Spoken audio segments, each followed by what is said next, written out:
Muy buenas noches, familia cordobesa reunida frente al televisor. Bienvenidos a la última noche de la semana, la del viernes. 5 noches en el aire a partir de ahora con temas realmente interesantes. Como vinimos tratando toda esta semana, volvemos a hablar del embarazo adolescente. Y además, hoy en la mesa de viajes y lugares, grandísimos invitados, hermosos destinos y muchísimo por recorrer. Así que vamos a ver los anticipos, vemos los adelantos de esta noche y después abrimos el juego. Dale.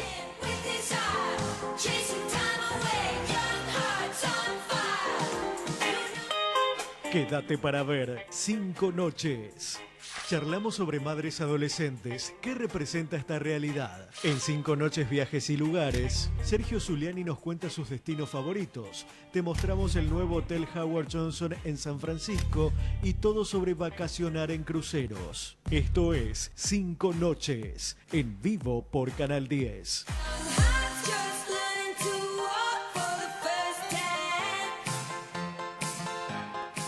Ya estamos aquí en nuestro living ubicados donde vamos a empezar a hablar y vamos a seguir con esta problemática que veníamos tratando día lunes y día miércoles. Y bueno, y hoy lo cerramos al tema. Hablamos de el embarazo adolescente, del embarazo no deseado, el embarazo a corta edad y un fenómeno que con el paso del tiempo se ha mantenido y tratamos de ver por qué se puede dar o cuáles son algunas de estas causas y también todo nos lleva a la falta de educación sexual, la falta de educación reproductiva y varios aspectos que tenemos alrededor de esto. Vamos a presentar a nuestros especialistas invitados del día de hoy. En primer lugar, la licenciada Leticia Navarro, es licenciada en Psicología y además es magíster en Salud Materno-Infantil. Buenas noches, ¿cómo va? Buenas noches. Muchísimas gracias por venir. No, por favor. Bueno, y está también con nosotros Fabiana Gómez Córdoba, ya amiga de la casa, amiga de este programa, coordinadora de Red Mariposas Naranjas. Buenas noches.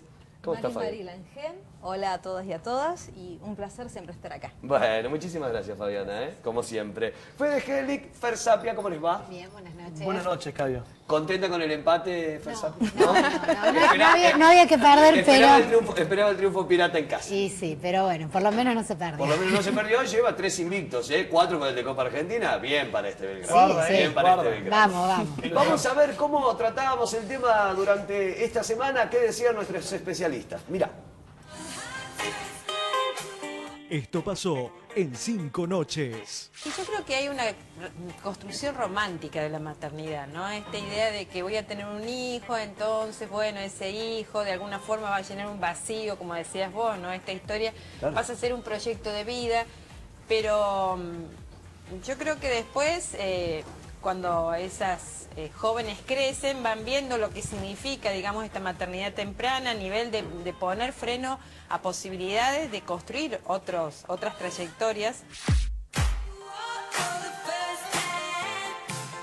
Nos vamos a meter ahora de lleno en el informe para esta noche. Hablamos de un fenómeno que se ha mantenido con el paso del tiempo, que si bien no ha crecido, tampoco ha disminuido, pese a que tenemos muchísimas herramientas como tal vez por ahí poder evitarlo o prevenirlo. Y cuando hablamos de esto, hablamos de la educación sexual integral en los colegios primarios, secundarios, jardín de infante y demás, que se está llevando a cabo, pero de manera muy parcial y en algunos lugares. Además, meternos en qué pasa con ese adolescente que va a ser padre, esa adolescente embarazada que va a ser madre, cómo los afecta el embarazo deseado, embarazo no deseado y muchísimo más que tenemos para hoy. Mira el informe. En América Latina y el Caribe se registra la segunda tasa más alta de embarazos adolescentes del mundo, según UNICEF. Un promedio del 38% de las mujeres de la región se embarazan antes de cumplir los 20 años y casi el 20% de los nacimientos vivos de esa región son de madres adolescentes. Acá hay otro problema. El problema es el entorno social, es lo emocional. Eso es lo más importante que se juega en un embarazo adolescente. En general, el cambio importante se ve cuando la familia se entera y la familia la acompaña. Eso es un paso muy importante. Hay una diferencia muy grande cuando las pacientes se sienten acompañadas por sus padres. La interrupción de los estudios por un tiempo determinado, la búsqueda de ayuda económica de la familia, de los padres de origen, que genera también una problemática en el entorno familiar, la discriminación para poder obtener un trabajo y también los problemas para poder iniciar una relación de pareja en el futuro por contar ya con una paternidad, con un hijo, generan en el entorno de la madre adolescente o de la adolescente embarazada toda una problemática difícil de avanzar sin la ayuda de sus padres. Una chica de 17 años de pronto puede estar biológicamente preparada para ese embarazo.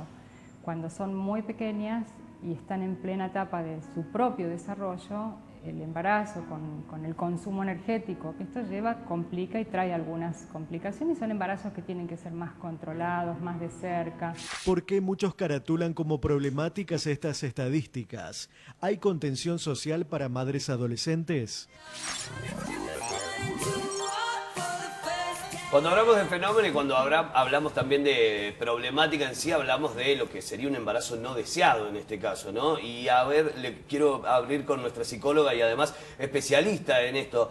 ¿Cuál sería el problema o cómo afectaría esto a la persona en cuanto a su psicología, en cuanto a su psiquis, en cuanto a su vida en general?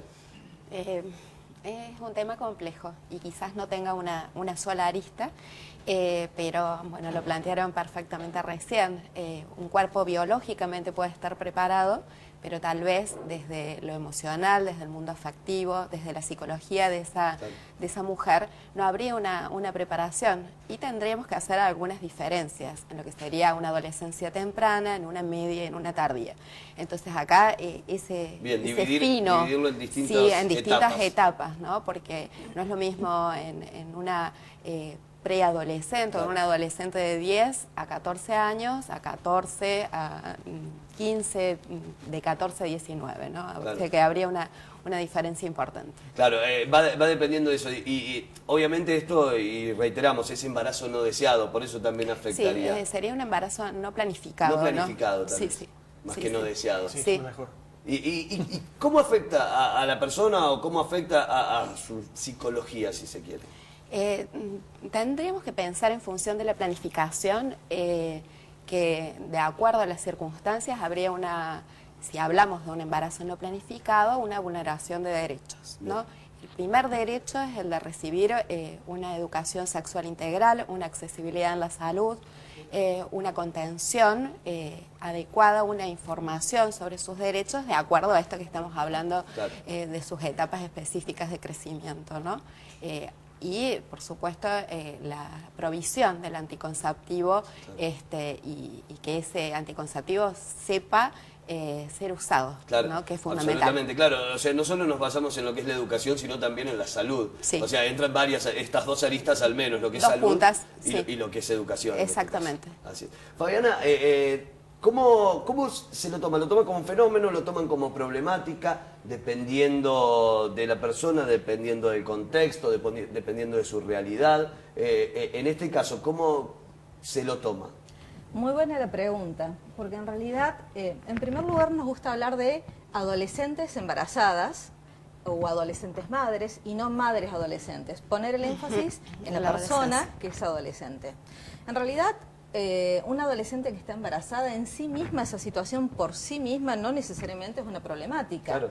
Seguramente tenemos televidentes que han sido mamás en su adolescencia y que han podido llevar su maternidad y su vida personal de manera feliz, saludable, plena. El problema está, en primer lugar, si hablamos de un embarazo no planificado, quizás en muchos casos, sobre todo en la adolescencia, también estemos hablando de relaciones sexuales no deseadas. Hoy en día, en los países de Latinoamérica, en Argentina también, la mayoría de las adolescentes tiene su primera relación sexual no por deseo, un deseo pensado, reflexionado, informado, sino por presión de su novio, de su grupo de pares. Entonces, ya desde ahí hay vulneración de derechos. Pero además, después cuando tiene esa relación, tampoco tiene, aun cuando tuviera los conocimientos sobre métodos de planificación familiar, no tiene en la realidad el empoderamiento para poder decidir sobre su propio cuerpo. Hoy en día, en la adolescencia, pero también en parejas adultas, si el varón decide que no quiere usar preservativo, no lo usa y punto. Y es la mujer la que tiene que ver, bueno, cómo hace para cuidarse de no quedar embarazada. Claro. Y pensemos... Sí, son muchos más los casos de hombres que se oponen al uso de preservativo que de mujeres que se oponen al uso anticonceptivo, porque en definitiva es la última que les queda. Con todas las consecuencias que puede traer el uso de anticonceptivos al cuerpo de la mujer. Claro. Eso por un lado.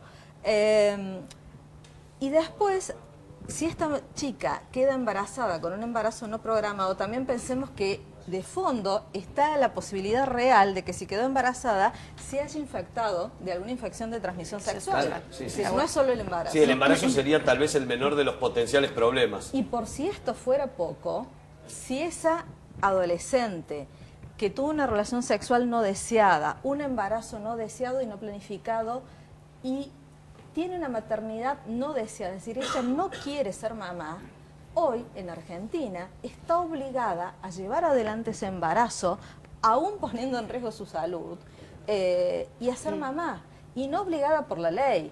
Porque hoy la ley sí habla de aquel aborto en situaciones donde está en riesgo la salud de la mamá, Claro. que sería el caso de las adolescentes. Claro, sí, sí que... Sin embargo, hay toda una cultura que hace que médicas, médicos, la misma sociedad haga todo lo necesario para que ese adolescente no pueda abortar.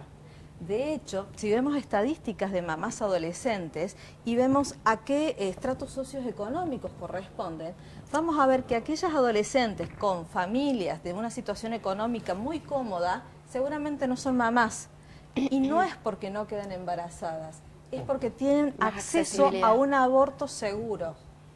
Aquellas adolescentes que no tienen la posibilidad económica de pagar un aborto seguro, o mueren o tienen graves consecuencias por un aborto clandestino en condiciones inseguras, insalubres, o son mamás con una maternidad no deseada. Ya ahí no hablamos del embarazo en sí, sino que estamos hablando de la maternidad en sí, ¿o no? Quiénes llegan y quiénes no a esa maternidad, porque expuestos al embarazo, en definitiva, estamos en gran parte de la población en sí. Y más en esta edad, más con la falta de prevención, con la falta de educación integral y demás, obviamente. Pero está bueno esto y está buena esa diferencia también. Quienes llegan a ser madres o quienes continúan con ese embarazo, ya sea por obligación o por imposibilidad de interrumpirlo, y quienes no. Y también algo que hablamos el otro día, la hipocresía alrededor de esto, ¿no? Cómo se tapa, cómo se esconde, y quiénes sí pueden y quiénes no. ¿Cómo sistematiza, no? Claro, y dónde por está ahí bien y dónde está mal, ¿no? Estigmatizamos a algunos sectores más vulnerables. Me como parece diciendo... que no podríamos generalizar, ¿no? Quizás escuchando todo esto me parece que no podemos realmente hacer una generalización de desconocimiento, no podemos hacer una generalización de no deseo, de no planificación, que cada caso es tan particular y que seguramente hay alguna mujer que puede, como perfectamente decía, llevar su embarazo a término, su maternidad con interés. Acá lo importante es la decisión y la elección, y esto tiene que ser antes. ¿No? Claro. No en el momento de decidir si tener o no el hijo, ¿no? Sino en el momento de poder acceder a esa Pero posibilidad. lo están llevando más ¿Cómo? allá de que por delante la tecnología, los avances, los jóvenes más precoces con relación a tiempos actuales, a tiempos a lo mejor con el cual nosotros fuimos crecidos. Una sociedad Ahora erotizada. No hay una medida de las consecuencias que puede tener dichos actos. Y me parece que, de acuerdo a unas estadísticas, la mayoría de las madres que fueron temprana edad con siendo madres, no continúan con su pareja. Las que han sido madres a los 14, 15 años o que han tenido una pareja, por el quemar etapas, se encuentran en un momento de la vida que a lo mejor vivieron algunas situaciones que a lo mejor no estaban preparadas emocionalmente para poder llevarlas adelante. ¿Quién tiene que hacer cargo de esto? ¿Cuáles son? Sabemos los riesgos. Más allá de las instituciones educacionales, el trabajo integral, la primera institución es la familia. Que el Estado parezca respaldar como un plan B, lo más importante, hay que estar atento con la profilaxis. Pero la institución familiar, nosotros con nuestros padres no hablamos sexo, no sé ustedes. Pero es muy difícil para los chicos. Yo tuve la suerte de que sí, Pero también entiendo y tengo muchísimos compañeros y compañeros míos del colegio que no, que jamás lo hablaron, y lo que aprendes lo aprendes en la calle. O con los amigos Y o hay con el barrio, algunos por ahí chicos en la escuela, con algunos casos más que nada de prevención. Pero lo importante es que tener que la principal escuela que uno debe tener en este tipo sexual, tiene que ser la familia. Algunos chicos y chicas dentro de lo que es el mundo social, digamos, no aceptan la información de los papás, ¿no? Esto también es algo como para debatir y pensar. ¿Cómo se le llega a los jóvenes? ¿Cómo llegamos a ellos, ¿no? Claro. Por lo general nosotros, yo pertenezco a la Dirección de Jurisdicción de Maternidad e Infancia, soy referente del programa de adolescencia, es un área dentro de nuestra jurisdicción. Hicimos un trabajo conjuntamente con UNICEF Argentina, que era la promoción de líderes pares. Hicimos un trabajo que fue muy interesante, que fue basándose en la encuesta mundial de salud escolar. Era conocer cómo ejercían los derechos sexuales y reproductivos nuestros adolescentes, una intervención que estaba fundamentalmente centrada en líderes pares, jóvenes con otros jóvenes, y después una encuesta post esa intervención. Claro. El resultado fue sorprendente. Claro, fue una muy buena forma en que los jóvenes realmente tuvieron información, ejercieron sus derechos. Es mucho más fácil de ahí. Mucho más fácil. Sí, a veces uno tiene que pensar también en nuevas estrategias, en usar la creatividad, pero sobre todo creo que es esto, ¿no? Darle una visibilidad a la temática y una visibilidad política. Los adolescentes siempre han sido un grupo sano y solamente los estigmatizamos frente a lo que es el problema. Y en realidad es más interesante hablar de temática. Y algo más interesante sería tenerlos sentados acá. A ver qué opinarían, ¿no? A ver qué dicen también. Veamos. ¿Sí? ¿Fer? No, a mí me da la sensación... ¿Nuestra adolescente? La más adolescente. Sí, no, me da la sensación, con respecto al tema de la educación, obviamente que la familia es muy importante, pero también es cierto que a los chicos y a los mismos padres por ahí no están preparados para hablarles de esas cosas a los hijos. Y los hijos obviamente que... No digo que se les ríen en la cara, pero muchas veces saben más que los padres por todo el acceso a la información. Me parece que no están capacitados muchas veces los padres porque no son maestros. Entonces creo que tiene que haber una verdadera educación sexual en los colegios, porque es la base, y más si estamos hablando de que el riesgo está ahí, y el riesgo, bien dicha la palabra y bien tomada, porque creo que también concuerdo con esto de diferenciar las edades. No es lo mismo una madre de 10 años que una de 17, pero en todos esos casos son adolescentes, son menores de edad y no tienen la madurez suficiente, porque por más que digan que quieren tener relaciones sexuales, muchas veces no saben lo que implica, porque no tienen la madurez suficiente. Por eso, hasta incluso, por más que sea con voluntad, si un mayor está con una menor, sigue siendo un delito, por más que la menor quiera, pero justamente porque no está con la capacidad de decir quiero, con la conciencia de todo lo que implica, incluso muchas veces el riesgo de un embarazo, ni hablar de enfermedades. Sí, de cualquier tipo de enfermedad también, ¿no? Claro. Creo que es información y educación para poder decidir lo básico y de ahí en adelante plantearnos un montón de cosas, pero información y educación seguro. Antes de ir al corte, si vivís en la zona sur de la ciudad de Córdoba, un camión de Cotreco pasa por tu casa para recoger residuos reciclables, ya sea papel, cartón, vidrio o aluminio. Deben estar limpios y secos. Consultá en www.cotreco.com y sumate a la recolección diferenciada. Corte y ya volvemos.